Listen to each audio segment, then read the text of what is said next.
ராமநாதபுரம் மாவட்டம் திருச்சுழியில் நேற்றைக்கு ஓபிஎஸ் அணி சார்பாக நடத்தப்பட்ட செயல் வீரர்கள் கூட்டத்தில் திருச்சுழியில் உள்ள அனைத்து சார்பு மக்களும் ஓபிஎஸ் அவர்களுக்கு எங்கள் ஆதரவு என தெரிவித்தது அங்கிருந்தவர்களை மகிழ்ச்சியடை செய்தது. அதிமுகவிலிருந்து வெளியேற்றப்பட்ட பின்பு ஓபிஎஸ் அவர்கள் தனியாக பலாப்பழம் சின்னத்தில் விருதுநகர் நாடாளுமன்ற தொகுதியில் ராமநாதபுரம் தொகுதியில் போட்டியிடுகிறார். அங்கு அவருக்கு போட்டியாக அதிமுகவில் இருக்கக்கூடிய அடைமட்டை தொண்டர்களில் ஓபிஎஸ் என்ற பெயர் கொண்ட 5 நபர்களை களமிறக்கியது அதிமுக அணி.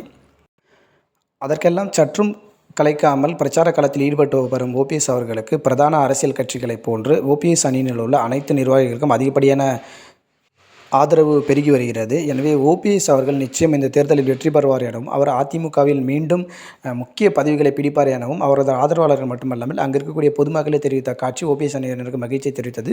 குறிப்பாக ஒரு சித்தாந்தம் ஒரு சமுதாயம் சார்பாக ஓபிஎஸ் புறக்கணிக்கப்பட்டிருக்கிறார். எனவே இது தனிப்பட்ட ஓபிஎஸ் அவர்களோட பிரச்சனை கிடையாது. ஒரு சமூகமே அதிமுகவிலிருந்து பிளவுபட்டு பிரிக்கப்பட்டிருக்கிறது.